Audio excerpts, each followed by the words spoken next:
Takes a little bit to get going, but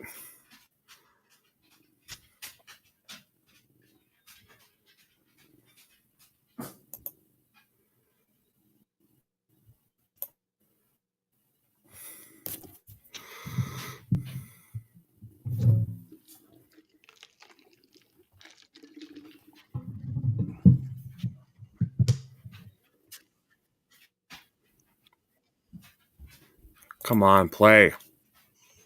Sorry, talking to myself.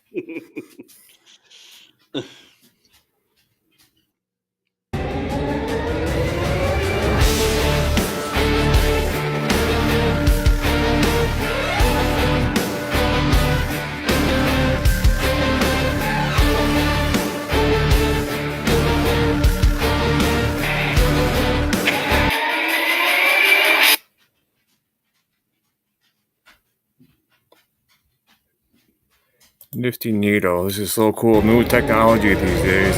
Tell ya.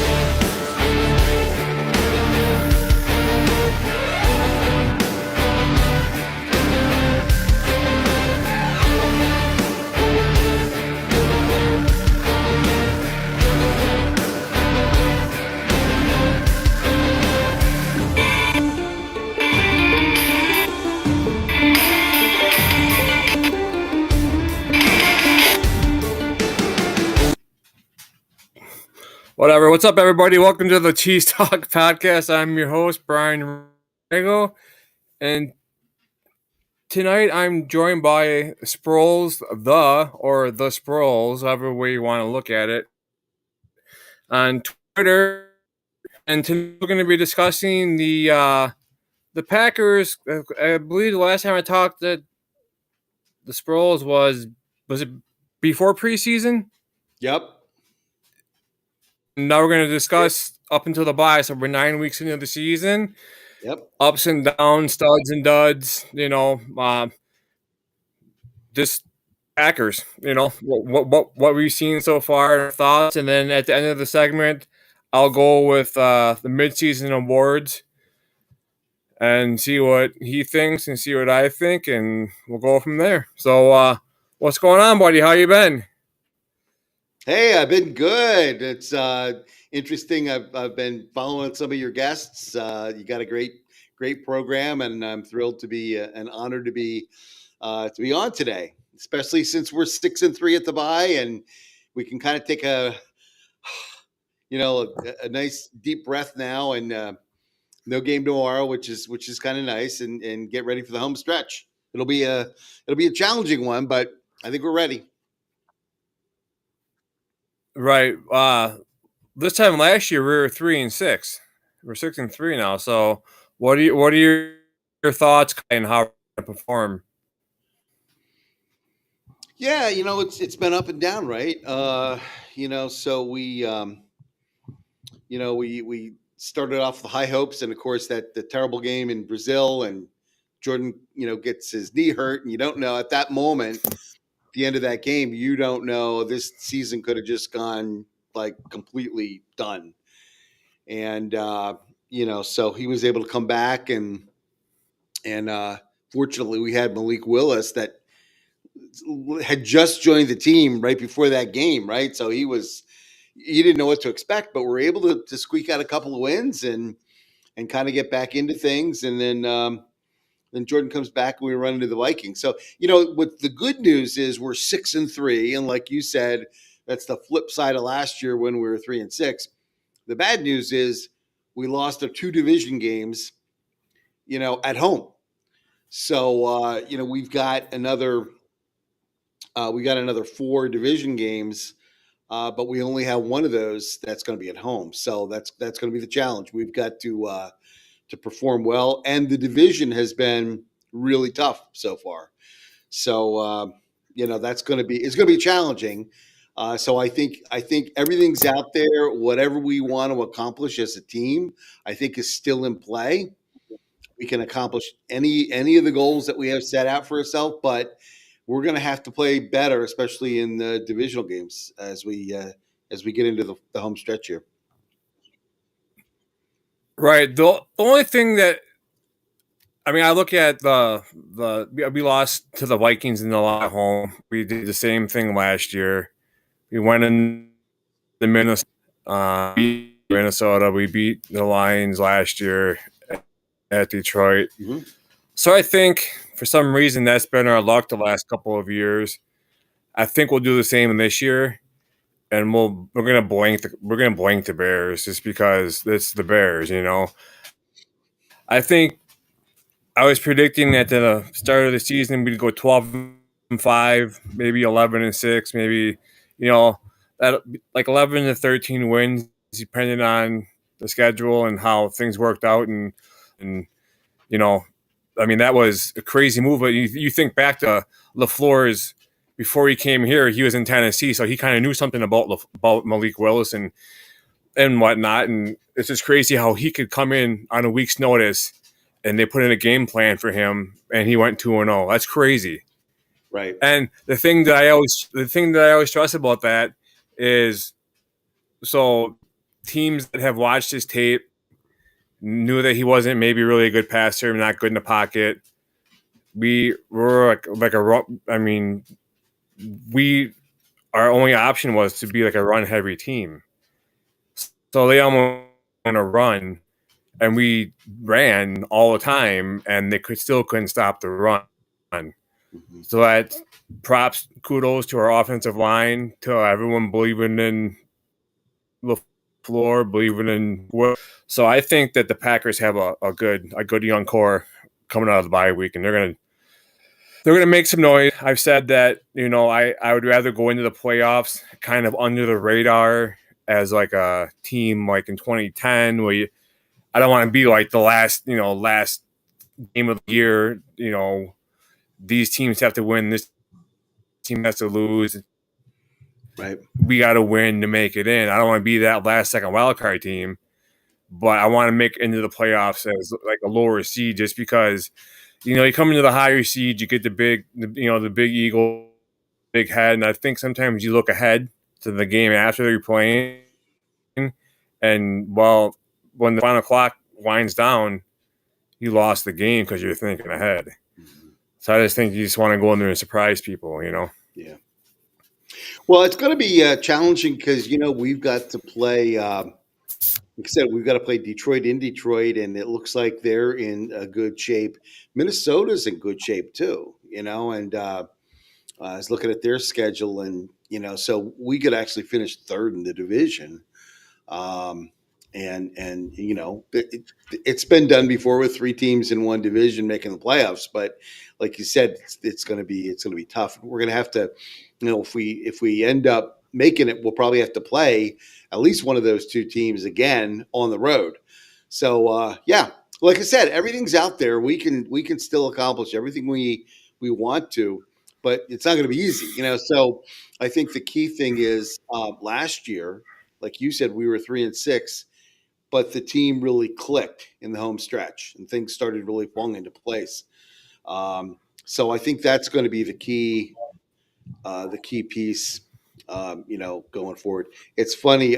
Just before we logged on this tonight, I like to play music. That's my big thing. So I have this playlist. 500 songs. I just crossed over 500. I start January 1, and as I hear songs and I like them, I load them into the playlist. So we're on to 500, and I just hit shuffle on the playlist, and what came up with a very obscure song I haven't heard a lot, but it's by an artist named Nika Costa called "It's Just Love."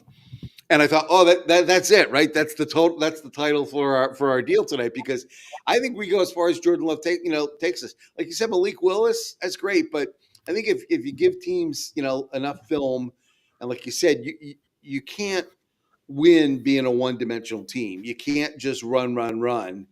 You even saw that against Jacksonville, right? I mean, the play that got us to win was the sweet pass to Reed. So that's the thing. I think Malik has done phenomenal. This coaching staff has done phenomenal, but this team goes as far as Jordan Love takes him. And if he's healthy, hopefully, we should be ahead of last year because he's that much more experienced. His receivers are that much more experienced. I mean, basically all the key weapons except for Josh Jacobs, who were on the team a year ago, right? So they should have that chemistry going. And Right.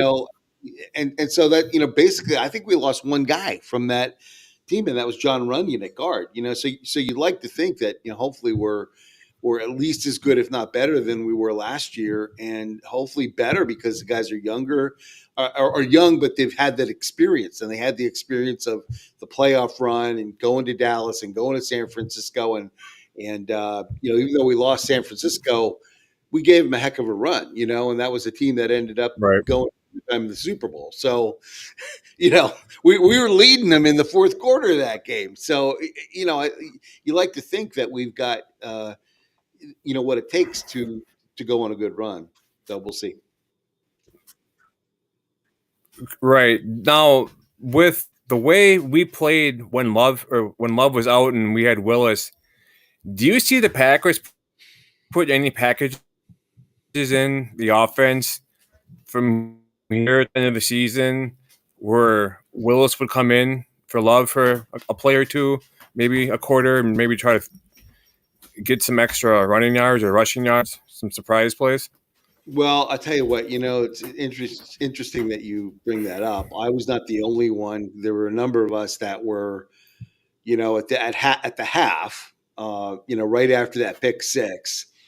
It seemed to me that Jordan was not healthy, wasn't moving the way he usually moves, and I thought that, especially with the wet field, the rain, and all that, I don't know why LaFleur didn't put Willis in the second half. You know, I don't know, right? So I'm not a coach, so I can't, get inside their head. But if they wouldn't put Willis in for the second half of a game they were behind, what was it, 24-0, I think, at the half, or 24-6 or something like that. If they wouldn't put him in a situation like that, I don't think they would just play him just to play him, except unless Right. Love injured and compromised. For a couple reasons. I mean, I think you have to look at it and say they gave Jordan Love $200 million for the reason, right? They believe that he's the guy. And if you're the guy, you don't come out because you miss a couple of passes, or you don't come out to let some other guy come in and run some fancy plays.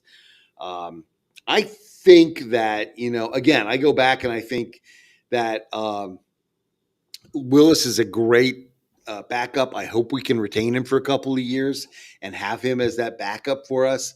But Love is the guy, and I think we ride or die with Jordan Love, and unless he's not healthy, and in which case then you have to go with Willis. But I don't think it makes sense to change quarterbacks and bring some guy in for, a couple of teams have done that in the past, like with Tebow and things like that, or I can't think of some of the other teams that would.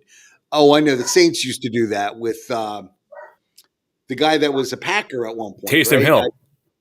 Yeah, Taysom Hill, right. They used to bring him in, and I always thought that was kind of goofy because you had Drew Brees, right? And it's like Drew Brees is a Hall of Fame quarterback.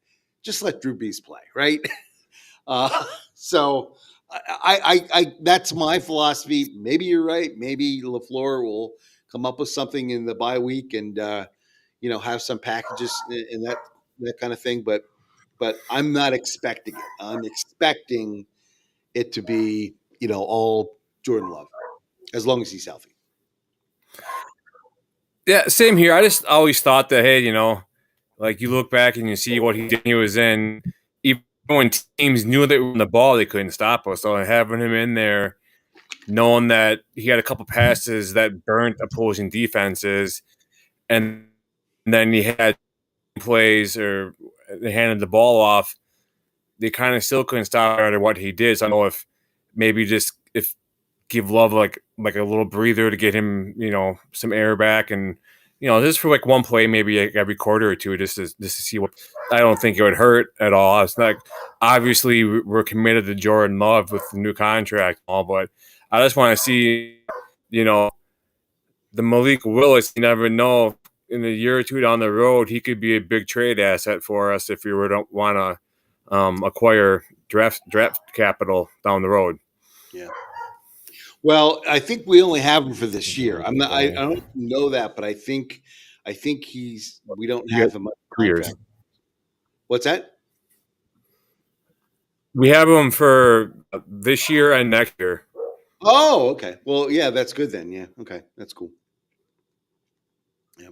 The Yeah. one thing I did hear that could be kind of interesting, again, if you think about the way that the Saints used Breeze and Hills, they normally wouldn't take Breeze off the field, but they'd line him up, way out wide, and but what happens is when those guys are on the field together, you don't know who's going to end up being behind the center and who's going to be the decoy guy or whatever. So I could see them have a package with both of them on the field at the same time, just because the defense wouldn't know.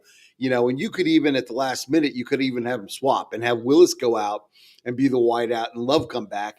And if teams had like loaded the box thinking it's going to be a run, now all of a sudden Love's back there and we're throwing deep to Watson. So that's the one thing I can see. But to pull Love off the field and put Willis in, I don't see that. I mean, I don't see that. So Yeah. It's a thought. You never know. yeah. Those things, Well, like I said, maybe it's when a funny. million things run through your mind, I don't know what I don't know LaFleur is planning, but we'll see. Yeah. So, the biggest thing that I like offense, Jacobs, Love has been kind of iffy. He seems to have more of a Brett Favre mentality when it comes to throwing the ball. Offense, like I said, it's been Jacobs, Tucker Kraft, Jaden Reed, Dubs. Wicks, he's doing okay. He's dropping some balls. What are your thoughts so far on our offensive side of the ball so far in the first 9 games? Well, I think Jacobs has absolutely been as advertised. He's a stud running back. Keep him healthy. That's the number one thing, right? Last year we lost Aaron Jones for a big part of the year, but when he came back and he was healthy, he was really dynamic. So I think we need that. The one area that I feel really good about, probably the best part of the roster, is the backup running backs this year. Emmanuel Wilson looks like a dude. He always seems to be, going forward and never seems to be like, dancing in the hole or anything like that. He seems to be a really decisive runner. And I really like what was seen from that Chris Brooks. I think it was the Houston game. He ended up being in there a lot at the end for pass protection. So, and he's shown he can catch the ball. He's shown he can run with it.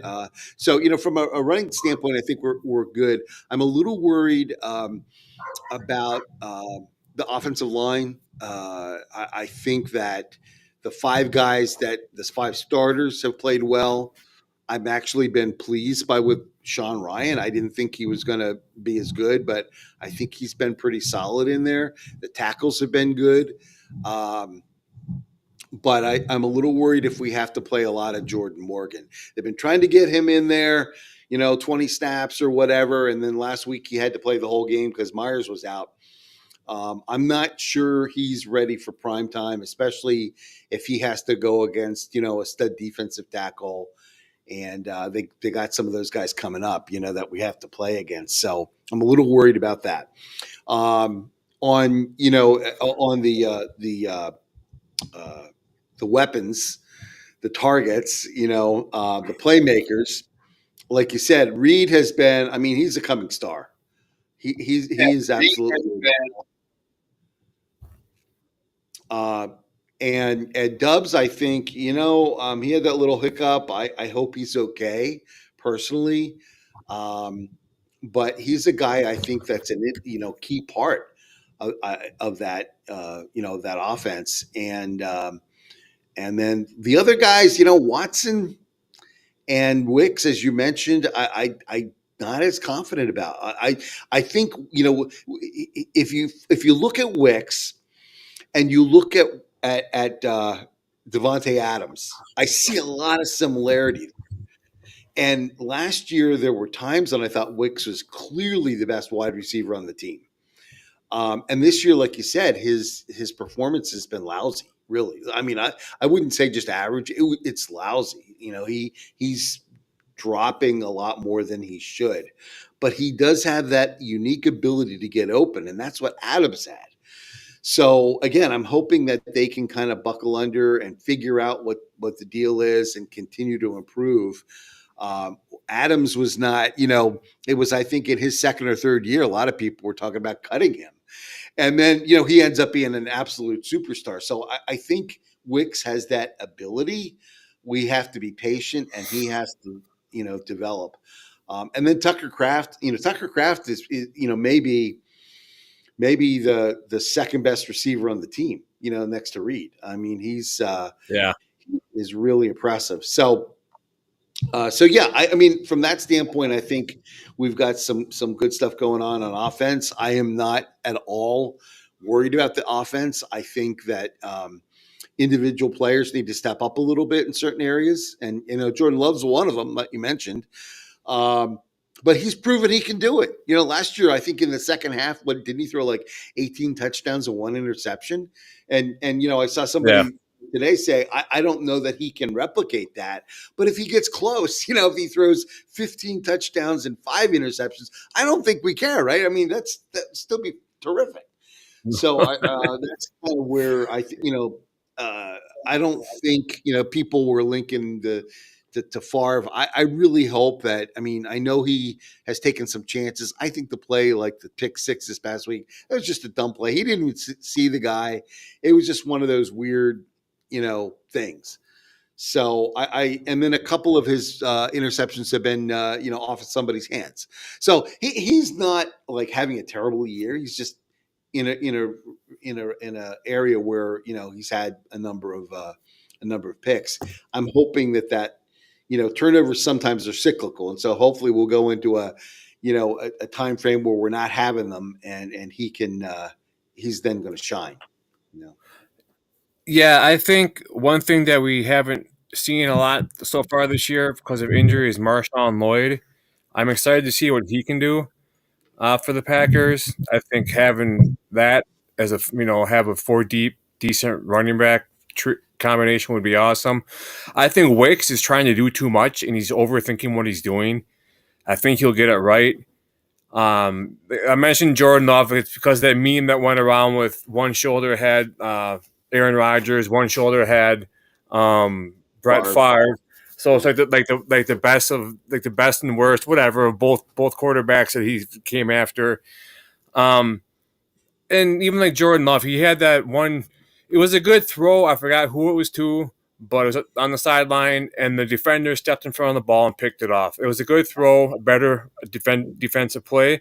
But, they got the ball like on the 10-yard line. 2 plays later, McKinney picks it off. So, it's pretty much what he did is we did a punt, and they got the ball and whatever. And, it's only one way to learn is to experience it firsthand, Like, I coach a basketball team and 5th grade boys, and it's like being like a daycare provider.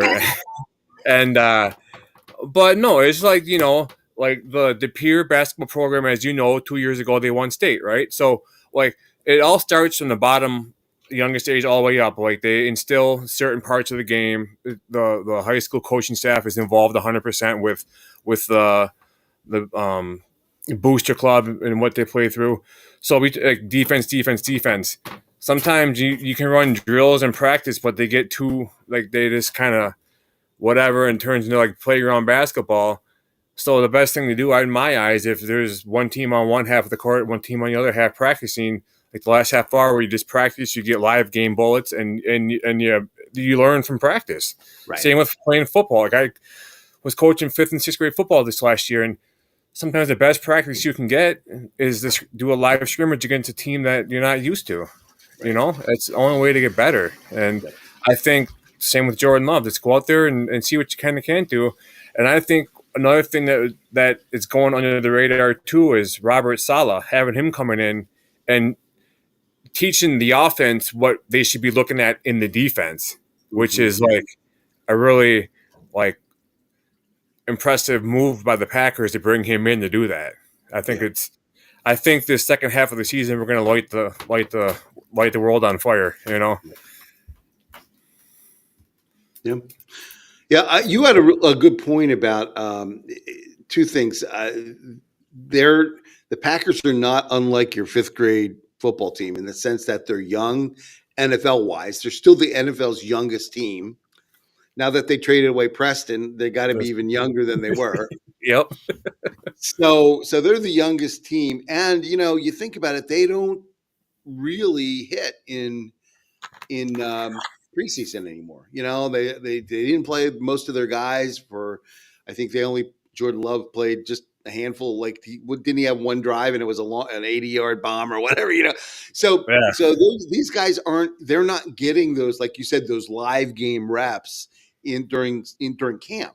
And there is a difference, right? There's a difference between doing it half speed or thud or whatever when they're practicing, and the full speed action that happens during the game. So I think of all the teams, the younger teams like the Packers should be getting better. They should be improving with all this repetition. And I'm sure that's, for example, I'm sure that's why they're giving Jordan Morgan the opportunity. I don't think he's one of their best five right now, but they're looking at saying the only way this guy's going to develop is if we get him in here live game reps against the other team. And maybe that pick six play, I don't know if you saw that or not, but it was kind of Morgan's guy that flushed Love and made him kind of run to the side, run out to the side there.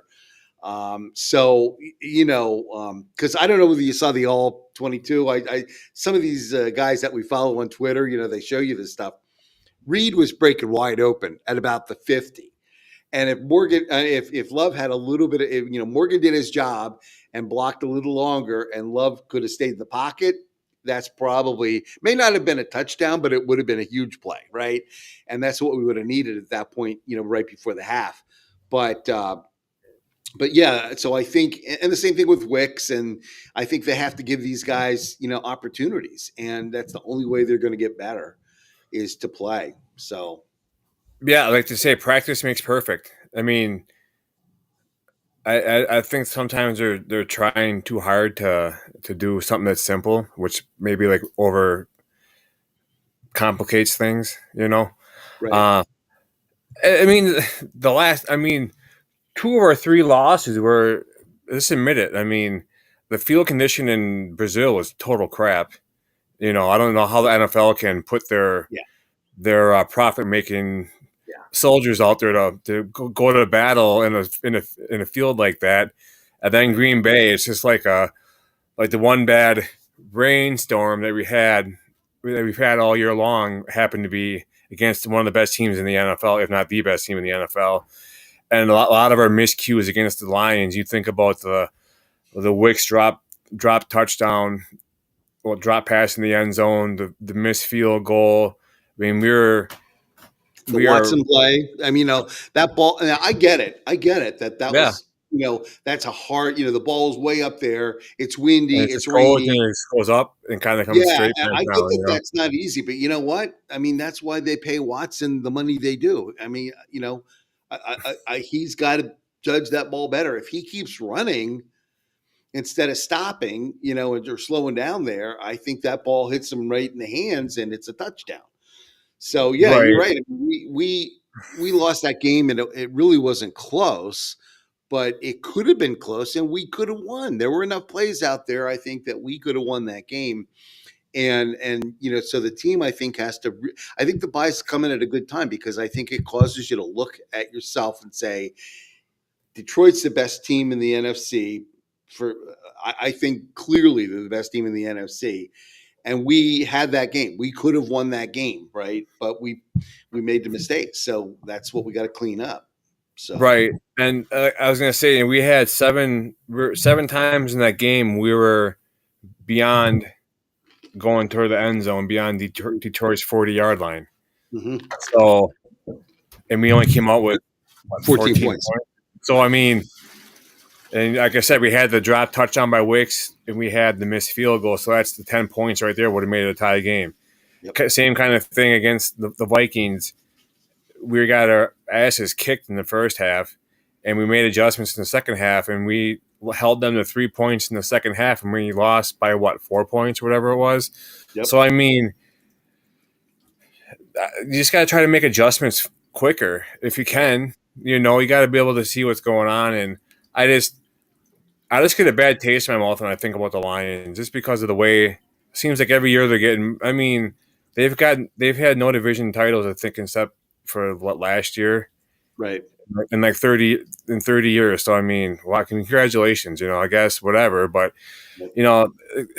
this is my because I think I think about things and going like being a coach in football and seeing kids getting hurt and everything, and then you watch like college football. And when I was younger, I used to be like, oh yeah, just going out there and just lay them off, just decleat them, do this. But you see like these players like in college and high school and taking hits to the helmet and hits to the head, and like Brian Branch deliberately dropping his shoulder, dropping his head down, and hitting the guy in the helmet. Then he gets ejected and he's going off, giving the double middle fingers. I mean, the NFL, if they don't get this under control, they're gonna have. I mean, I could see a class action lawsuit, like crippling the NFL, because I mean, you got you CTE, you think of Junior Seau, you think of. Remember that guy from the Chiefs that did whatever at the home. Yep. Then he went to the parking lot of the field. It was I mean, look at Brett Favre. Parkinson's. Is that dude from the hits he was taking? I don't know. I mean, I'm sure it didn't help. And the NFL just handed out today. I saw Brian Branch like a $20,000 fine. Really? I mean, they've got to make the fines, I think, steeper to make it something that doesn't happen in the league. You know what I'm trying to say? What are your thoughts on that? Yeah, that's a good point. I mean, thank goodness that Melton wasn't seriously hurt on that, because you're right. I mean, Branch, absolutely, and that's why it was. I think the NFL, that call didn't come from the field; it came from New York, and they looked at it and they saw that, like you said, yeah, he had several seconds he could have pulled up, right, and he could have changed, the way he was going in there, but he didn't. So it was the right decision to kick him out. I also think that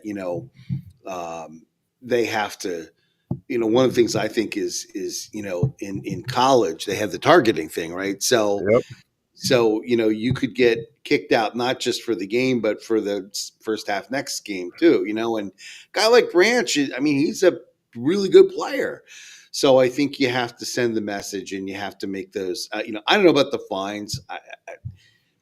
When I saw that, I thought it was a little light because, they fine both about the same amount for wearing a stupid hat.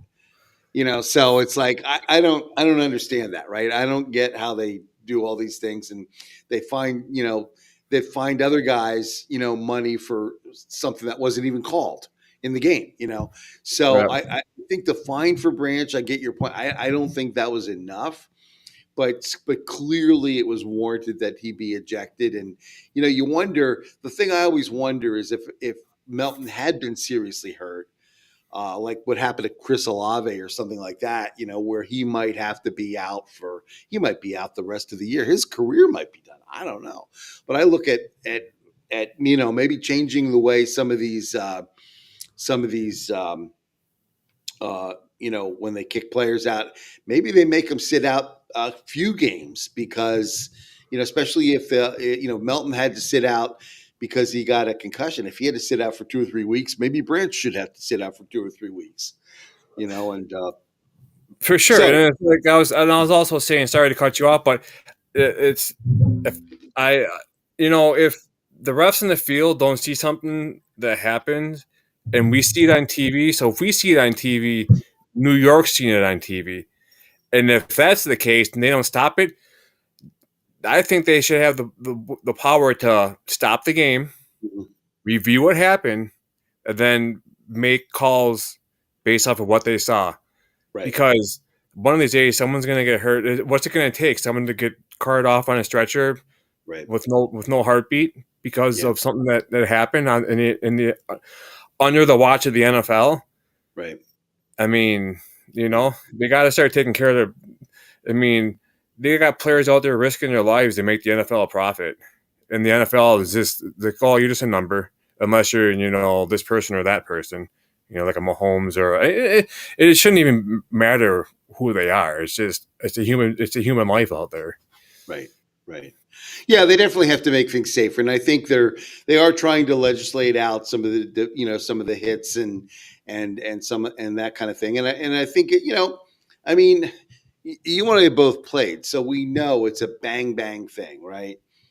But at the same time, and you can't, there've been like that face mask against Sam Darnold that the Vikings fans were crying about. I mean, I look at that and I'm like, he wasn't trying to grab it. He was going to try to make a play, and his hand happened to, hit the face mask. And I don't know that that's a real egregious thing, but when you lead with your helmet, when you're, going at the other guy's head, yeah, that's the kind of stuff that I think they've got to take out. And so I hope that they're working on that, because like you said, and I don't know, my kid's 27 now, so they're past that age. But if my kid was 10, like you said, fifth grade or whatever, I mean, I have to really think hard about whether I wanted them to play football, because like you said, and it's not what happens. It's not thinking that my kid's going to make the NFL, but it's thinking, what if it happens when they're in seventh or eighth or ninth grade, or, in high school or whatever. And it could be debilitating for the rest of their life, So as a parent, I'm not saying I would or I wouldn't. It's just that I'm glad I don't have to make that call right now, because either way you make it, Right.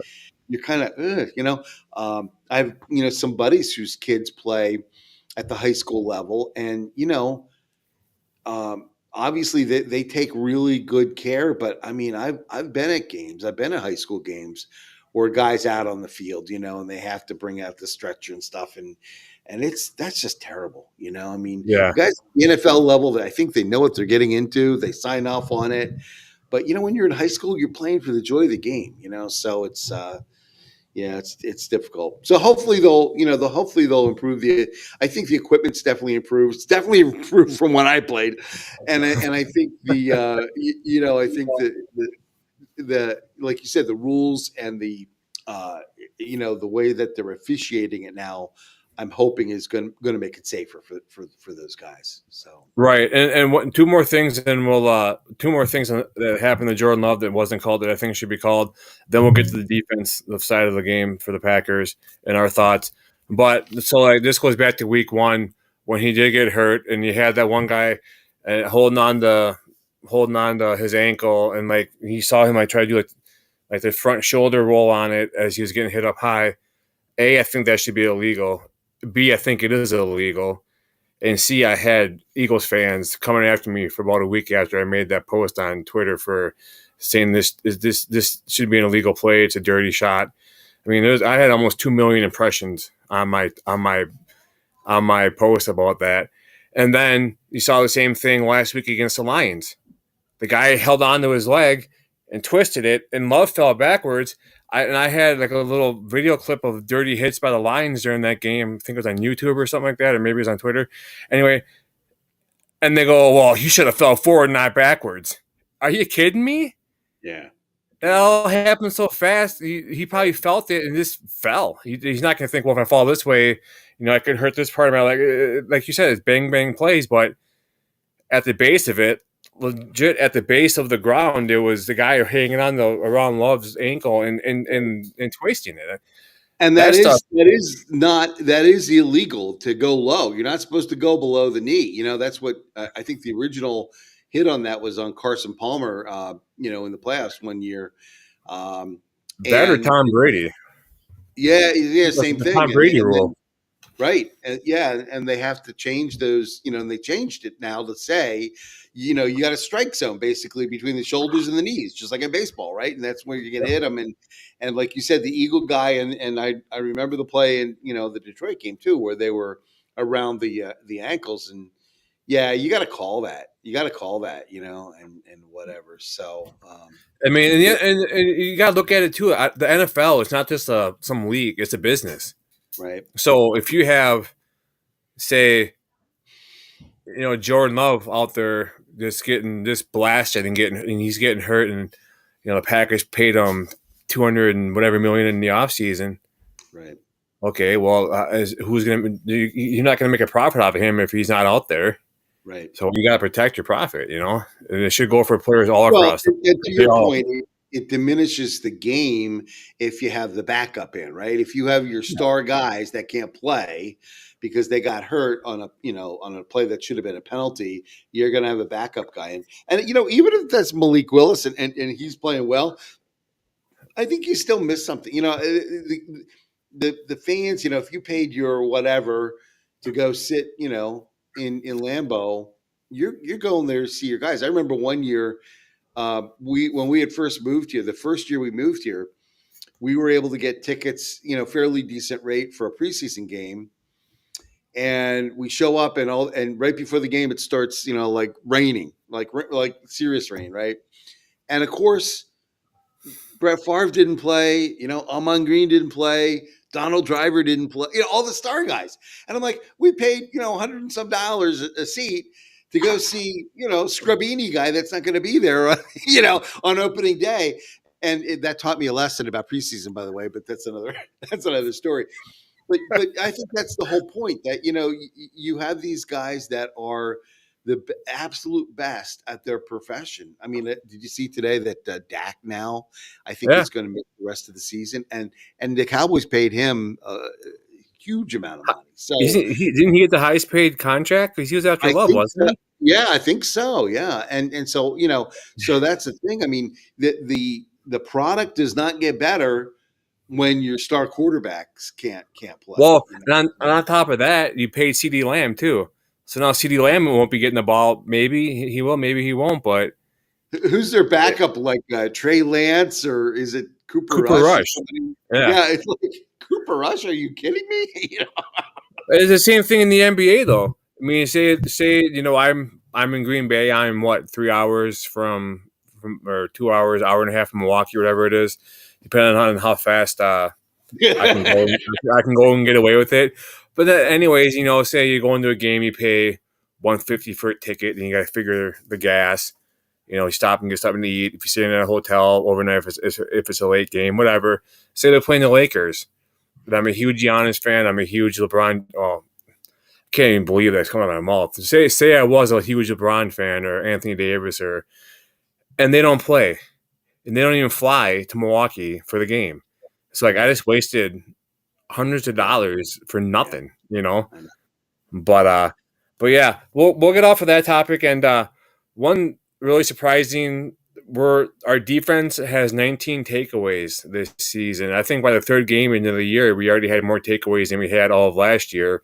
Yep. I told you I was excited about getting McKinney, and I'm not afraid to show my excitement for McKinney. I make posts about it all the time. But what are your thoughts on the defense as far as like Xavier, Jair, even Evan Williams, Edgerrin Cooper, and then kind of Van Ness and Gary kind of flying low in the radar? But I think that has to do with they're getting double teamed and they're freeing up other guys. But if that was the case, we'd have a lot more sacks than what we have now too. So I don't know what the hell is going on with those guys. Yeah. Yeah, well, that's a good point, because I think there's, I think we've seen on the defensive side definite plus minus, right? So we completely revamped the safety room, and I don't think there's a single guy on the team that was there last year, that's there today. And at least the top three are different, right? With McKinney, Bullard, and Williams. And I think definitely you've seen that Williams play where he did the peanut punch. I forget who the offensive guy was that he did that to, but I mean, that was just a brilliant play. That's an all pro kind of play. You don't see that happen a lot. And so I think Williams is a guy that has, incredible potential. Obviously he's hurt right now. I hope he's going to be healthy, for the stretch run and all that. I think we're really have a problem at cornerback, and I think it's like a cascade problem, right? So Jair seems to be allergic to division games, right? So when he's on the field, he's a shutdown guy, right? He has actually played well, I thought, this year. when he's been on the field. But you got to show up for those division games too. 23, right? But if he's not there, then they've kind of been rotating in Stokes and Nixon, and with Nixon's at corner, then you got to put Bullard at nickel, and I my belief is we're a body or two, a quality player or two short at the cornerback position right now. And certainly if Jair's out, any length of time, I think that's gonna hurt us. So, and then on the second level, I think when you look at it, the guy that seems to have played really well is Eric Wilson. Yeah, You know, Wilson too. Yep. and he's kind of like the guy that you kind of the forgotten guy, but I thought he's played really well. He's had a lot of impact. But Brooks is unbelievable. I'm sorry, Cooper. I meant to say Cooper. Cooper, he made 2 plays against Jacksonville, and that were just absolutely unbelievable. The strip sack of Trevor Lawrence down there with that Wyatt recovered, and then I think on the very next drive, he lines up. He's mugging in the A gap, and he goes back, and he's the guy covering Christian Kirk about 40 yards downfield, and he breaks the pass up. Yeah. And at that moment, I said, I don't think we've ever seen linebacking like that in Green Bay. Nitschke was a great linebacker, but he wasn't running 40 yards downfield to break up a pass. But I don't ever remember seeing one of our linebackers running 40 yards downfield, breaking up a pass to a wide receiver. That's an Urlacher, and I hate to mention a bear, but the only other guy I can remember seeing doing that was Brian Urlacher. And he's the guy that could run, that had the physical ability to be, on one play right there at the line of scrimmage, and the very next play to be 40 yards downfield.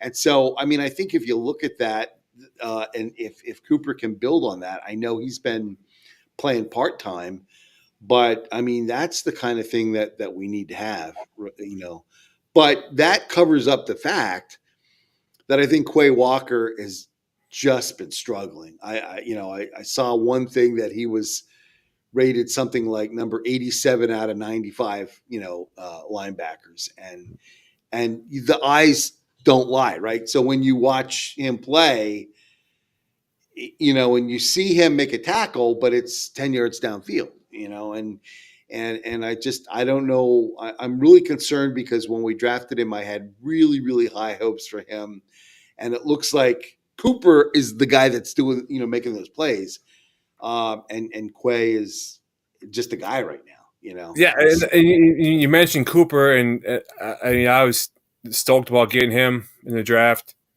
So that game against the Jaguars, he got NFC Rookie of the Week or whatever it was.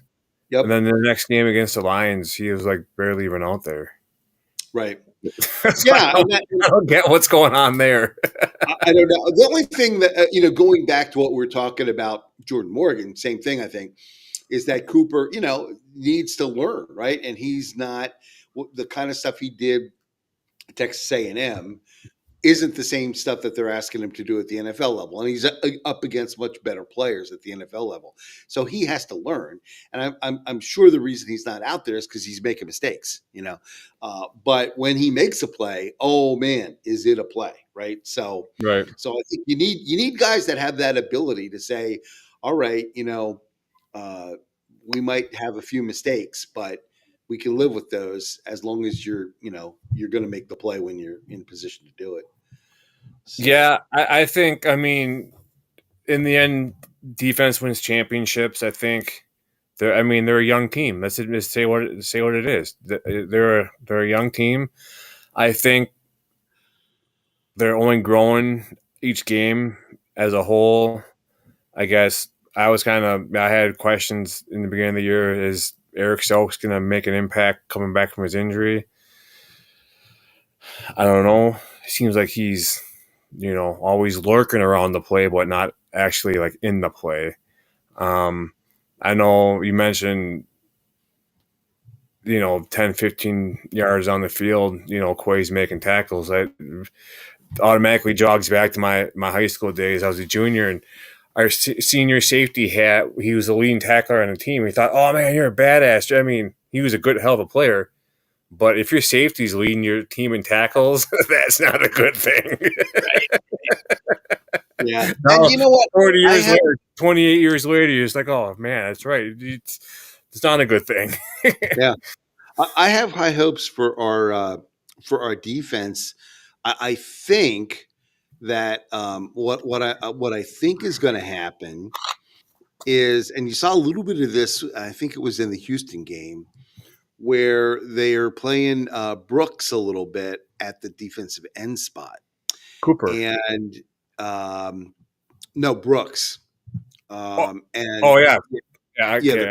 I know what you're right, talking about. yeah. So the Carl Brooks playing at the Upper. defensive end spot, and then Gary, then they kind of move him around and they can move him into the inside to maybe go against a guy that may not be, sometimes the offensive lines, their weak link is in the middle, right? So they could move Gary over the center or over the guard, right? If they thought that that was a matchup that might be better, and it might be harder for them to chip him if they don't know where he's coming from.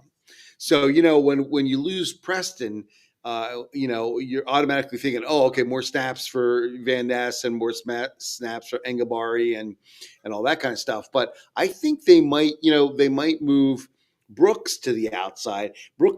He's got, that's what he did well as a rookie. He can move. He's a big guy that can move. So they can put him on, at the defensive end spot, and then be able to move like a Van Ness or a Gary inside into a position that he might have a better opportunity. Because you're right, we're not getting the pass rush, we're not getting it from the edge guys, but you know what? It doesn't matter where those guys rush from. So you could. It goes back to, you remember the NASCAR package where we had like four linebacker types lined up at along the line, and I think that's what it might take, is to say, okay, we can have Wyatt and Clark in the middle, or Slayton. We got enough big guys to put there, but the idea is in pass rush situations, maybe take out some of those big guys and put in a Gary or Van Ness, inside, and then you have a couple of guys on the outside. And the other thing too is that you mentioned is weaponizing Cooper and saying, yeah, can we have a situation where we are able to send Cooper more often, because clearly being a blitzer is something that doesn't take a lot of, he doesn't have to. It's not as maybe mentally taxing or whatever as coverage responsibility would be. But I think that's going to be a key thing. Against Jared Goff, and the Lions have a really good offensive line. So, that's, you have to keep that in mind. But I always think, especially against these guys that are not a Kyler Murray or a Lamar Jackson or Jalen Hurts, guys that can kill you with their feet. I always think the pocket guys, I'm an old guy, so I go back to Al Davis with the Raiders. And his philosophy was the quarterback must go down and he must go down hard. And meaning, if you hit these guys early in the game, they're going to be a little gun shy, right? And he gets into the second half, third quarter, fourth quarter, they're going to be a little gun shy. They're going to hear footsteps a little bit. They're going to maybe throw the ball a little early, or they might throw you the ball, right? Just because they're afraid of getting hit.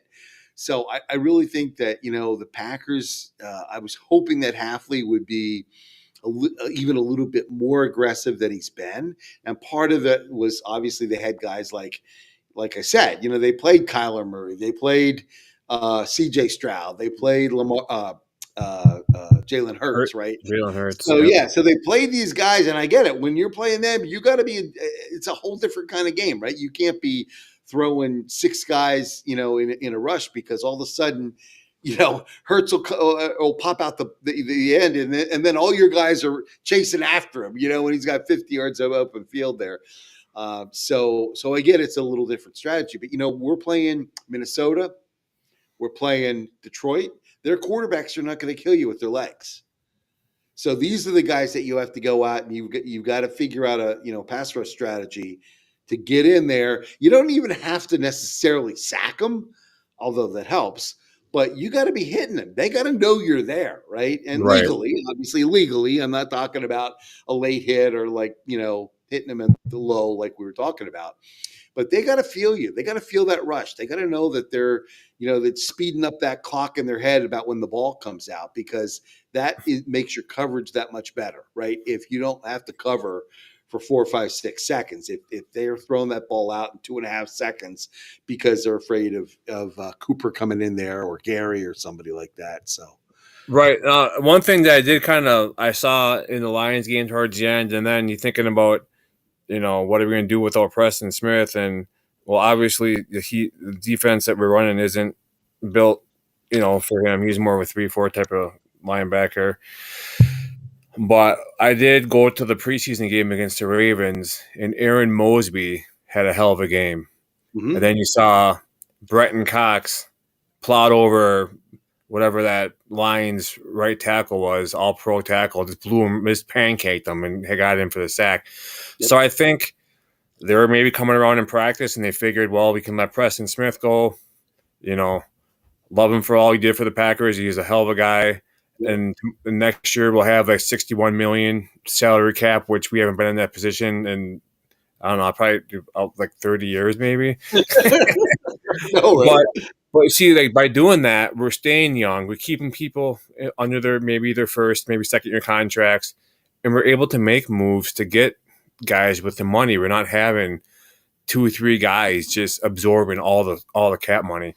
And I think Cox and Mosby, I think they're going to be great additions to the defense. I really do. I mean, they're young. They have to go out and prove it if they want to make more money in the league, and now is a perfect chance to do it and a perfect organization to do it for, not this past off season, or not this past preseason, but last 23 preseason. God, I loved Brenton Cox. I mean, he just looked like he was going to be so I believe in these guys. I think the coaching staff does. They wouldn't have a spot for him on the 53 if they didn't believe in him. And so, especially Cox, he's had enough time, and Mosby's had time too. So, I think these guys, you're right. I think it's time to put them in there and see what happens. Like I said, I'm not really too worried about the defensive line. I think they've got some good quality players. They've really revamped it in the last couple of years, adding guys like Brooks and Colby Wooden and LVN. I think LVN, people are looking at LVN, and I forget the guy.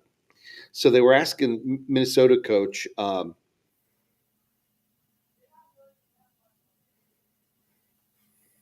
Crap. Can't go over an hour.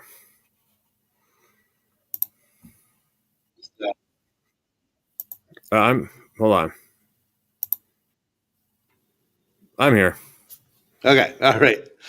So they were asking Kevin O'Connell about Minnesota's first round draft pick, Dallas Turner, he's only played like 20% of the snaps, and he was like a first round pick, and he was talking about and I can't think of the guy, but he was talking about a guy, I think it was Cam Hayward for Pittsburgh, that was a top pick, but it took him until his third year to really blossom. And I kind of feel the same way about LVN. LVN was a part-time player in college. And I think, you look at him and there are plays that he makes that is like, oh my God. So I think he can do it. I think obviously they need the playing time, they need the consistency and the development. But I believe in this guy. I think we're going to have a good front seven.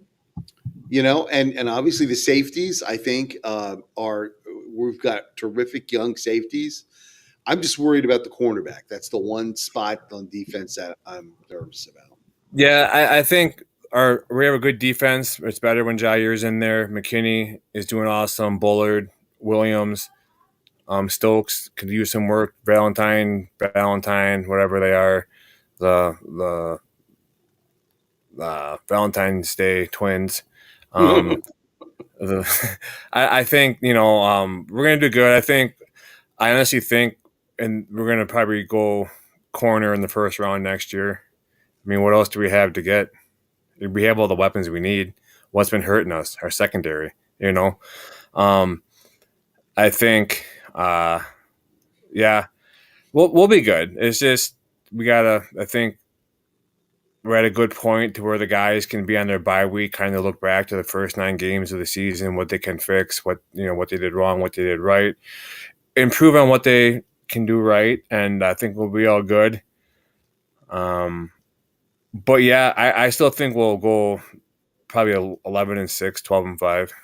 It seems like it's gonna trend that way for us. Especially, Yeah, I mean, I look at it. We have, as I was looking at the schedule.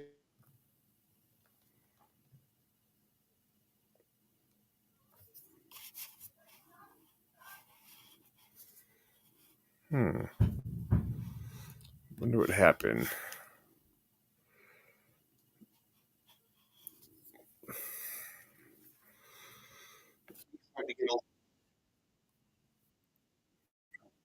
We got Miami at home, and Miami isn't as good as they've been, right? So I hate to just put up a W, but I mean, I think we're the better team in that one. Then we have to go to Detroit.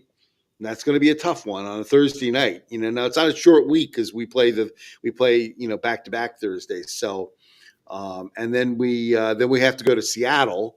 I really don't. That's what game I just have no feeling of.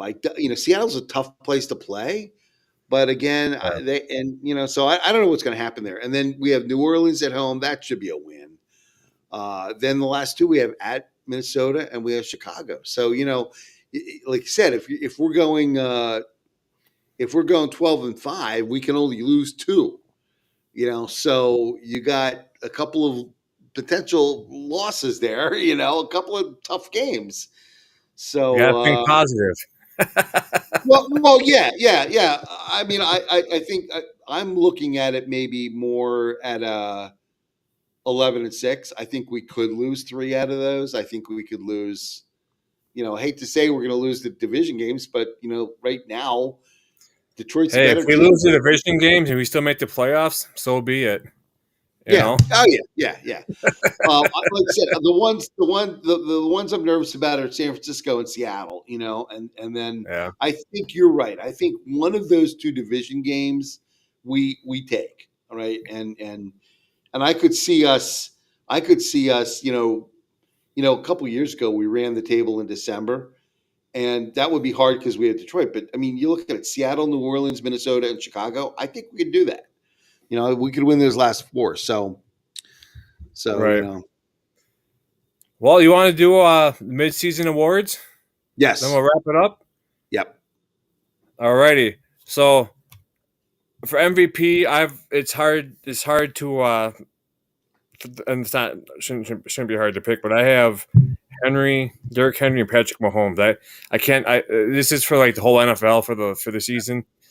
I have Derrick Henry and Patrick Mahomes. I can't make it because you think about Derrick Henry, he's putting up great numbers. You think about Patrick Mahomes, yeah, he's probably one of the most hated players in the NFL. But he's had his team has been in situations where Mahomes has led them out to victory. You saw last week he had that injury, he came back in, they won the game, whatever.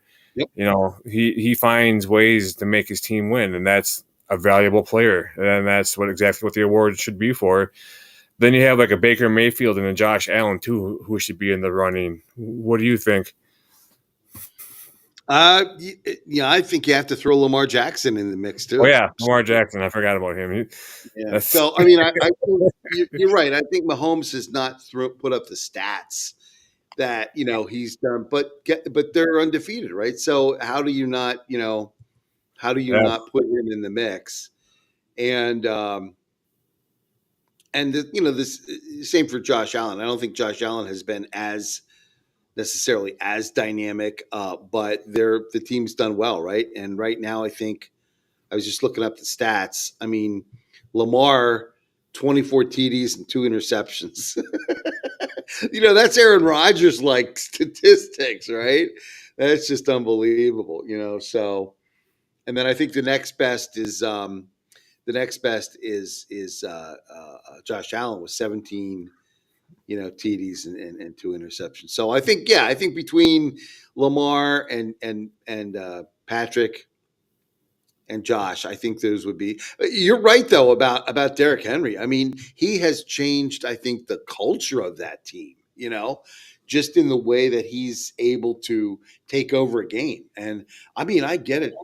I've seen that guy work out, and you just see the way he runs, and you're like, I might have to make a business decision on that. Well, see, and like I said, I went to the Ravens game in Green Bay, and he didn't play obviously, but the whole team came out before. They all came out. Then they came out. They staggered behind a little bit in their street clothes, and that guy is huge. Yes. And just to see even like the Packers fans, the young kids running up to him. The reason why I got to go is because the De Pere Youth Football Program, which it's East De Pere and West De Pere, they combine their 5th and 6th graders. They have like a 3-week combine. Mm-hmm. All the coaches like mark down. We all had to have our own stations and mark down different traits and different, good, bad, whatever. Anyways, they gave the organization a bunch of tickets to the preseason game. So I went. I brought my 2 boys, 2 of my girls, and one of my daughter's friends. And the week leading up to the game, kids on my team that I coach in football, they go, Coach, we went to the practice.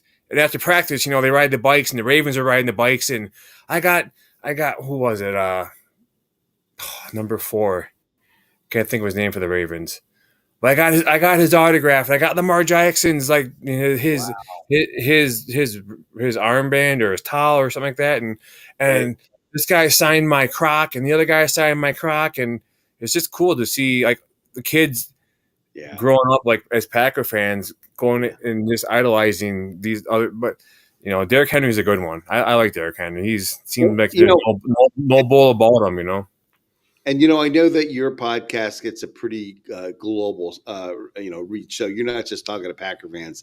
So I'm talking to Football Nation out there, and I'm saying it's one of the greatest things. Like you said, I went to practice. I did not go to the Ravens. I wanted to, but the whole vibe. Hours before practice starts, the kids line up with their bikes. They're standing out there in the hot sun for hours just waiting for the players to come out. And the players come out, and a lot of them, they have the same kid every day, right? So they kind of get their kid, and then they're riding on the bike, and the kid's jogging behind them carrying their helmet, and they're chatting. They're talking, and who knows what they're talking about? They're talking about kid stuff, probably like, what games they're playing and, all that kind of stuff. And it's the coolest thing. And like you said, what a great opportunity for a kid, to see these guys and to make those relationships. I think it's the coolest thing in the world. And then you have the teams come in from, when the out of town teams come in for the joint practices. I remember when JJ Watt came, and he knew all about, the bike thing. And I think he busted a kid's bike, not intentionally, but it's just a 300-pound guy sitting on a kid's bike. Right. But he was looking for it. He was all jacked to do that. And all these guys from the NFL, the Ravens or whatever team that comes in, they can't wait to do that. And I think that is the coolest thing in the world. And it's something that, I grew up in the Philly market. They would never do that. Never. That doesn't exist. And so I think it's one thing that separates Green Bay from everywhere out there. And then, of course, the players go to practice. And then when they come back and they're all hot and sweaty, and they find their kid again, and they ride back to the stadium. And for that 5 minutes or 10 minutes, however long they're on there, every time after practice, every single time I stop and I wait along there and I watch them. I'm not sitting there getting an autograph. I mean, that's for the kids. But to me, I'm watching because I'm taking that in, and what a great experience that is. And I'm watching that dynamic. And like you said, the players are giving back to the kids.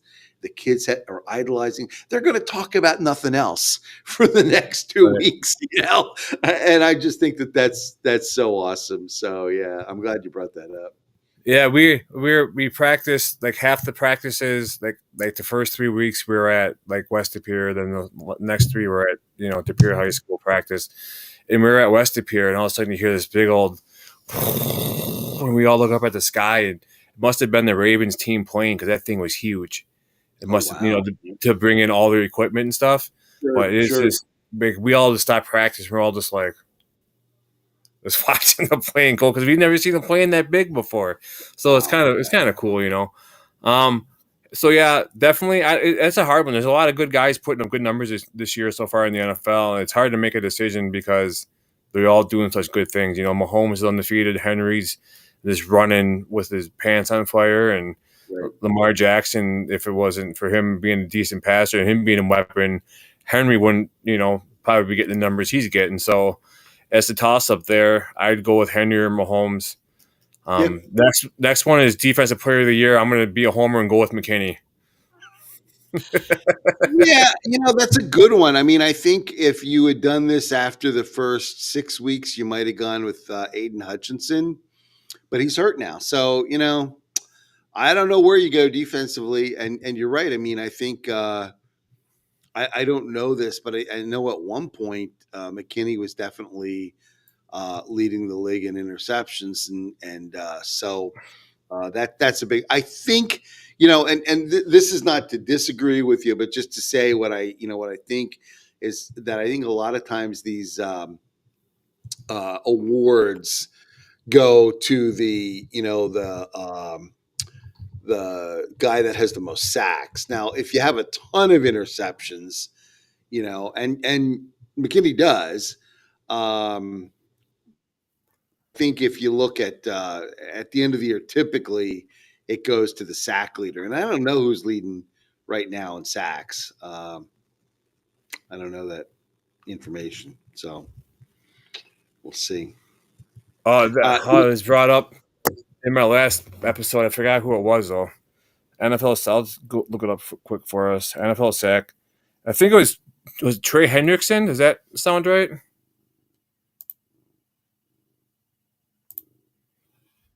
I think it was Trey Hendrickson. I think I lost him again. Yeah, I think it's Trey. I don't know, Trey. And now just type in sack leader. It's probably better, right? But yeah, it's so hard. TJ Watt's doing good. Yeah. Trey Hendrickson, he has leader in sacks. It's Trey Hendrickson, Dexter Lawrence, Will McDonald, then Aiden Hutchinson. But yeah. Yeah, so I mean that if that's the case, I mean Trey Hendrickson's obviously he's been a good player for a while, but he's not a household name. He's not putting up the numbers that would so maybe McKinney does have a chance. I think a lot's going to depend upon turnovers, as I mentioned earlier, are cyclical, and that's on the defense as well as the offense. So when he was getting a turnover a game, you're like, yeah, this guy's going to be the defensive player of the year, but that pace has slowed down a little bit, and I think teams are avoiding them in certain situations. So it'll be interesting to see what happens. There's no doubt in my mind, though, that if you changed up the rules a little bit and said who was the Packers' defensive MVP, it would be McKinney, hands down, right? Hands down. Yeah, for sure, absolutely. Offensive player, I'm going to go with Derrick Henry. Yeah, I'm not going to argue. I think he's doesn't. I think he's got a shot at 2,000. I think so. Yeah, he's at 1,200 now, almost 1,200. Right. Josh Jacobs, I think, is third in rushing. Yes. Yeah. Saquon, one thing that too. I think Saquon second. Yeah. One thing I was going to mention too that I have written down here is It's funny. And it sucks that we lost Aaron Jones, but I'm glad we got Jacobs to fill in that void. But you Right. look at the Vikings and their downfall is when Aaron Jones is running good, the Vikings are playing good. When they go away from Aaron Jones, they fall apart. So Mhm. why would they ever think of going away from Aaron Jones late in the game and lose the game? Haven't they seen that? I'm just a layperson here watching football, and it's like I know what Aaron Jones was like when he was in Green Bay. He was the heartbeat of that offense. So when Right. he goes to Minnesota to play the same role, and you have Jordan Addison, you have Justin Jefferson, and you have these guys, and you're the way you play is making them play better because when you're on the field, you have maybe two guys kind of eyeing you up to cover you when the play starts, which would free up more room for Jefferson and Addison to run. But when they go away from him, and then all of a sudden the game falls apart and they lose, I just don't get like what's going on and what the Vikings are thinking, like not involving Aaron Jones 100% of the offensive plays. Well, you know what? It goes back to the same thing that the Packers were doing the last couple of years, is that they know and their coaching staff knows that Jones only has so many carries in him. He's not going to be a Derrick Henry or Josh Jacobs and carry the ball 300 times. He's just not built to do that. So you have to figure out, are you going to run him, 200 times in the first 8 games? And then what do you have left for the end of the season? Last year, the Packers got lucky but Jones missed a big chunk in the middle of the season. When he came back for the stretch run, he was healthy and he was fresh. And he went on a heck of a run, and like you said, was the heartbeat of the offense. So I think Minnesota has the same issue Green Bay had last year, is you can't give him the ball 25, 30 times a game, even if that's what it's going to take to win. You got to put these other guys in. And, Madison's just not the same kind of guy and not nearly as productive. I think that's where the Packers have, I think, a dual edge this year is I think the Packers' backup running backs are better. And I think Jacobs is pardon the expression, a studlier, guy. He's proven the ability to be able to carry the ball a lot and Right. and, and still, and still be healthy enough for to play the game. So I think that's what we got to look at. Is I think we have the ability to be, when Jacobs isn't on the field, and I mentioned the drive against Houston because he wasn't on the field, and they had oh shoot, I just Brooks, Wilson? Chris Brooks. Brooks. Yeah. They had Yeah. him in on that drive, right? And I'm like, guess what? We can win a game when Josh Jacobs isn't in there. So that I think that's a plus for for where we are. But Minnesota, and by the way, that's I hated to lose Aaron Jones. He not only was he a great player, he's a great guy, right? But at some point, Goot looks at it and says, we're going to be in this situation. It's going to be December. We're going to be, trailing, but we're going to have to catch up. And the only way we're going to catch up is if Aaron Brooks is in there running, 25, 30 plays. And, if you do that, you run the risk that he's not going to be able to go next week or Yeah. whatever. Or he's going to get hurt. Or he's going to get hurt, right? And so that's the thing. These GMs have a tough decision to make, and the Packers have traditionally always moved on, maybe a year early, right? So yeah, Jones still has a lot left in the tank. He's looked really good, but will he be good for 17 games? No. I don't know. Yeah, but yeah, right. So.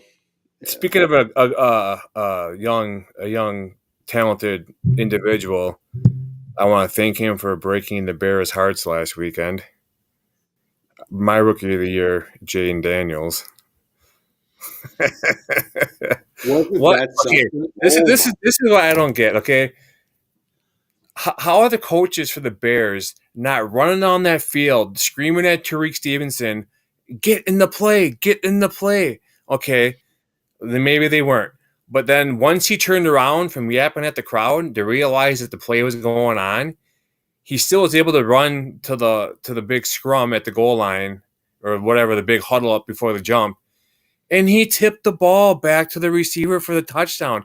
Yep. That is what you call 100% karma, and it was Right. so Right. It good was. to see. And you want to know what? Maybe there were a couple of holds in Jaden Daniels escaping, but you want to know what?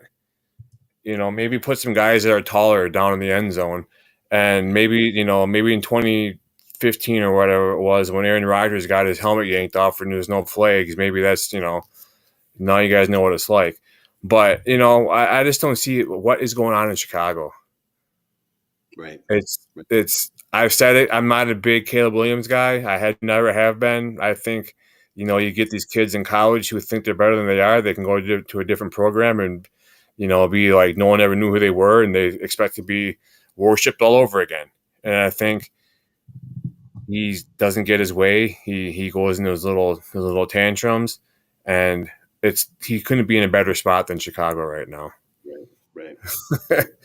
But who is your rookie of the year? Sorry, that was a little rant right there, but hey, I can do that because it's my show. It's your show, yeah. By the way, just a sidelight on that whole deal. The other piece that you look at is, and I forget who this was. It was one of the talking heads on ESPN, but they were talking about how that's not the way you coach. The Hail Mary, and this was the he used to play for the Patriots. I'm blanking on his name, but Mitty Bruschi? No, it was was he defense corner? Devin McCourty. McCourty. Yep. Yeah. So he was a defensive back, right? And he said every week we'd have a period would work on the Hail Mary because you don't know, but it could come up, right? So they would spend a few minutes every week working on that. And he'd say, there's a system for how to defend that. You got to have somebody back deeper than the deepest offensive guy, right? And what did you see? Like you said, it was a scrum. That's not how you're supposed to do it. There's supposed to be 2 or 3 guys that go into the scrum to try to block it, but the other guys stay back just because of that, right? Because how many times have you seen that tip? And if there's a guy back there with that Redskin receiver, when that ball's tipped, they can make once it's tipped, you can tackle the guy, right? And that's that Belichick would coach him that as soon as the ball's tipped, you tackle the receiver, right? And that's a legal play. Ball has to be tipped, right? So, it wasn't just Tyreek Stevenson. Obviously, he's the GOAT. The whole team. He did, the stupid shit before the stupid stuff before in the beginning of play. But all the rest of the guys, it's like you said, you coach soccer. I remember when my daughter was playing soccer, and I was never a coach. I never played soccer. And I wouldn't know how to coach it. But the one thing I did know is that in your 3rd grade soccer or whatever, the kids it's all a scrum. There's the ball and there's all the kids, right? And they're all with it. Instead, you look at the way it's supposed to be. You got one guy on the left, one guy on the right, a guy that goes down near the goal, and you try to spread it out and that kind of stuff, right? But that's what the Bears look. They look like a 3rd grade, like a 3rd grade, Or it's like 3rd and 4th grade basketball where everyone runs up to the person with the ball. Yes. Here. It's like, okay, now we're to the point in like 5th grade now where we have the kids all the way around the perimeter of the basketball hoop, and then you run certain plays, you set screens, you're always cutting to the basket. If you're wide open, you'll get the ball, and if you're not getting the ball, it's because you're not open. So just find a way to get open, Yep. But yeah, and even like against the Lions when Rodgers had the Hail Mary, why the hell wasn't Kelvin Johnson in there? Right. I've never take your tallest, most athletic guys in there and have them have the play in front of them so they can, instead of playing catch up, they're ahead of the play in a way, and they can go up and just swat the ball down instead of tipping it behind them, and But whatever. It's Well, I mean, it and then couldn't have happened to a better team. So that's I know. I'm old enough to remember the Chris Berman highlights where he and Tommy Jackson were in there, and every time there'd be a Hail Mary, they'd say, "What do you do? Knock it down!" Right? That's what you do. You knock it down. You don't try to tip it, right? So anyway, the guy I think you're right that the guy that will or should win Rookie of the Year is Jaden Daniels. The one guy that to me has been better than I thought he would be, especially given the quarterback situation, is Brock Bowers with the Raiders. So he's actually, I think he's one of the leading receivers, and I think they say that he stands a good chance of breaking the like having more than 100 catches for a rookie tight end, considering he's playing in Las Vegas with I don't even know who their quarterback is. Yeah, it's Gardner Minshew. It was Aiden McConnell, isn't it? Gardner Minshew now? Yeah, I don't know. So like that's what I said. I mean, and tight end's a tough position. We obviously our guys played well last year, but they didn't get anywhere near the number of catches that that Bowers is getting. So I think that's a good runner up. But I think you're right that I think Jaden Daniels has just been terrific. And again, to your point, he was there when the Bears were on the clock. So did they get the right guy? Yeah, they had Jaden. We won't know for 5 years, right? But I mean, right? We know right away the Bears got the wrong way. Let's be honest. They're a quarterback killer. 2 years ago they were proclaiming Justin Fields as the king of the North, and now he's in Vegas. Didn't they trade for him? Pittsburgh. They traded. He got traded. Did he get traded? Trade deadline. I'm pretty sure he's plays for the Raiders now. Wow, I missed that one. Okay. Hey Google, who does Justin Fields play for? Maybe that was just a mock that I saw then, because I could have swore he got traded. Yeah. Well, anyway, it makes sense though. You have a really good point though, which is that do you regardless of what you think, about Caleb Williams, do you feel that he's in the environment, meaning the coaching, that is going to be able to help him develop? Because clearly that was a key for Jordan Love, right? Is he went to a place where he could get the coaching on what he needed to do to become a solid NFL quarterback. Is Caleb Williams in that position? I don't know. He's still in Pittsburgh. I could have sworn maybe it was just one of those stupid groups or pages on Twitter that were messing with me. But yeah, the Bears can't develop quarterbacks. I'm going to do two more, then wrap it up here. Comeback player of the year, Kirk Cousins for the Falcons. Yeah. From his Achilles, and now he's he's scorching the NFC South. Right. Yeah. And then me, coach of the year, got to be a homer and go with Mr. Matthew LaFleur. Just by what he's been doing with the team and some of the play calling. I mean, there was that one play. I don't know. I put a photo of a play that is a touchdown pass to Christian Watson. I think it was a game that he had two. And there's a one play where he made his break at the 10-yard line over the top touchdown. Apparently before that play happened, he drew it up on the sideline. And if you go to that picture, all receivers that were eligible to catch a pass in that play were nobody within 5 yards of him. I mean, come on. I think he doesn't get the credit he deserves. So that what I consider to be the game-winning play against Jacksonville, that long pass to Reed, was a play that wasn't even in the playbook for the week, right?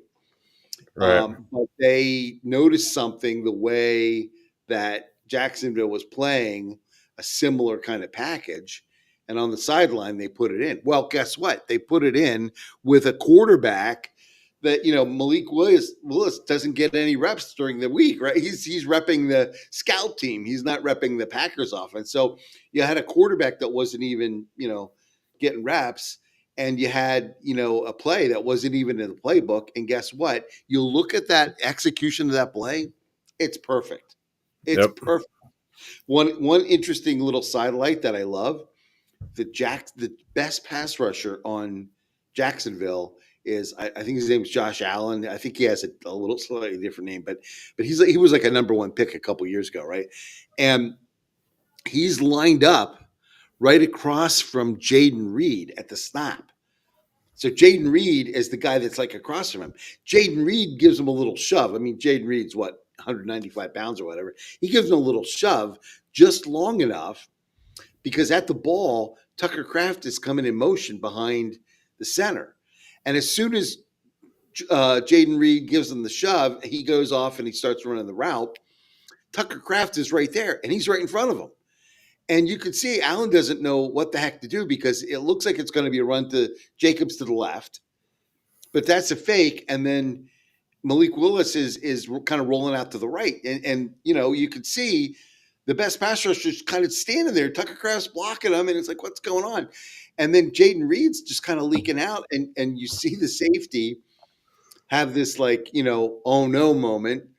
And he's like, like Jaden Reed just runs right by him because he's flat-footed because he's waiting for something else that the way he'd seen it on film that the Packers had been running. I guess it's supposed to be a run play or whatever, and he's standing there waiting to tackle Jacobs. Only Jacobs doesn't have the ball. Jaden Reed's running past him. He's like, uh-oh, and then he falls down. And Reed's wide open. And it's like, but all of those things had to happen for that play to work. So. Yeah, you're right. I mean, that takes good coaching, and I don't know that that's LaFleur or the offensive staff. I think it's a combination of both. But the head coach is the one that either gets the credit or the blame. Just like Robert Saleh got fired, but it's clearly he wasn't the one causing the problem, right? He's in a better situation. Yeah. He died. He died, went to heaven. What can you say? Right. I'm gonna say, and you're not gonna like this, but I'm gonna vote for Dan Campbell on this. Yeah, that's fair. It is what it is. Not so much because of what he does, but again, the performance of the team on the field. And they're playing really, really well. I was shocked at how well their defense have played. And that's not Dan's. The thing I think Campbell does well is he delegates. So he has, the offensive coach, and lets him go with the offense. He has the defense coach, lets him go with the defense. But Campbell's the one that's setting the tone for the whole team. So. Right, and the bye week came at a good time too because we just picked up that former first-round draft pick, Jamin Davis. You remember that? They picked him up from... yeah, he's on the practice squad, I think, right? No, he was on the Commanders. And they released him. I think they cut him, and I think we have him on the practice squad. Yeah, we picked him up, like in the last couple of weeks. So maybe they can try to develop him to be effective. That'd be kind of nice. Right. Yeah, yeah. And, one of the things right, is that just like in the first half, not everyone's going to stay healthy. So you got to have some guys, that are going to be able to come in there and play. So, yeah. I mean, the thing about Davis is that what concerns me is he was cut by who's the head coach now? Dan Quinn, right? So Dan Quinn is a defensive guy. And if he couldn't figure out what to do with Davis, I'm like, ugh. So I don't know. But he's young enough, right? And he can be reprogrammed. Yeah. and you know what? That's the thing. I mean, going back to Belichick, he doesn't have to do everything. They could find a role for him. Now, maybe it's a pass rush guy. I don't know. But they could find a role for him and just say, here, you do this. And I think that's somehow how these teams do it is they get a guy like that, especially midseason. He can't learn everything and be all pro, but he could maybe, he's got I think, you know, Goot's a big one for that RAS score, the relative athletic score. And I think Davis was off the charts on that. He was like a 9.97 or something. And the thing that I noticed was he did like a 42-inch vertical jump. So I know, you know, you do basketball, you coach basketball. I mean, how many NBA guys do a 42-inch vertical jump? You know, that to Right. me is It's crazy. incredible athleticism. And it's like, okay, maybe he's on special teams or something. I don't know. But you know, a guy that has that kind of capability, put him in They're and see gonna what he can. they're gonna plug him in somewhere to make him make an impact. So Yeah. that's for sure. But Sounds good, hey, buddy. yeah, well, I really appreciate it. We had technical issues to begin with, and it's kind of ironic because why I made this my background and the things and like the music that goes with it is Lindsey Sterling and it's Kashmir by Led Zeppelin. And Okay. ironically enough, she's coming to Lambeau Field for what is she coming? Now she's coming to Lambeau Field for the Thanksgiving. Hold on, let me see here. Lindsay. Now that I bring it up, I should be more Sterling. This is on the fly, as you can tell. Oh yeah. Green Bay. Packers to welcome violinist Lindsey Sterling for Thanksgiving halftime performance. So Oh, huh. That's interesting. yeah, that'd be cool. Well, yeah, I'll tell you. And uh, I think, you know, and any of these artists that get to come to Lambeau Field, I think it's a cool thing, you know. So I've been a big supporter of that, you know, getting the arts involved in it, you know. So I think you remember that, you know, I've got my own podcast. It's a whole Yep. different vibe. We do music, and one of the things that we did, we just recorded it. It's going to drop, I think, tomorrow or Monday. Is a, you know, tribute to Quincy Jones. Yep. So that's more my ilk than than maybe Yeah. some of the stuff that you listen to. But the interesting thing, I was having a story with some of the people I work with, and they're all younger, right? They're in their 20s and 30s, and one of the guys is like, you know, I didn't realize that all of the artists that Quincy inspired and worked with, including some of the today's artists, right? And so, you know, that's what's interesting, and that's one of the things we explore in the podcast is just the interesting connections between all these different generations of artists. Quincy Jones was making music back in the 60s with Frank Sinatra. And that's music that your parents probably listened to, you know? Right. And now you know, he's influencing some of today's guys. So, you know, we were saddened to see him leave, but it's interesting Right. he's made an indelible impression on the music world, just like Vince Lombardi made on the, you know, on the football thing. I mean, they still named the Super Bowl trophy after him. So, you know, Right. that's yeah. So Well, awesome. thanks for the comment there, Martin. Got those. Great show. Go Pack Go background is groovy. Yeah, you like that? Awesome. Yeah, Right. Well, I good deal. appreciate you being on. We'll have to get you back on. Probably in the beginning of 2025. That's Sounds good. seems to be a good time to have you back on. I think I'm booked 3 out every weekend until middle of January. So That's awesome. Yeah, that's awesome. Well, yeah, hopefully we're still talking football in February then. that would be nice for sure. If That's not, we'll be great. talking about definitely won't be about the Milwaukee Bucks the way they're playing. They're what Oh, yeah. 2-8, 2-7. Yeah. Anyways, but yeah, well, Well, thanks a lot. I thanks for appreciate it. Where can people find you on social media?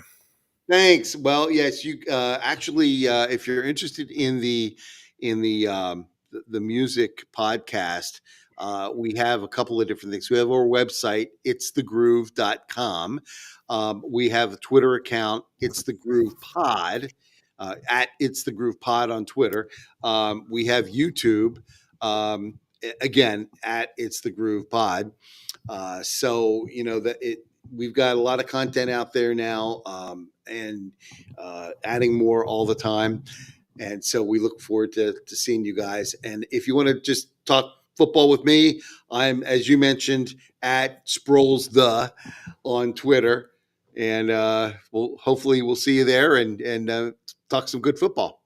Hey, look, I will put all your links in the or in the what am I trying to say here?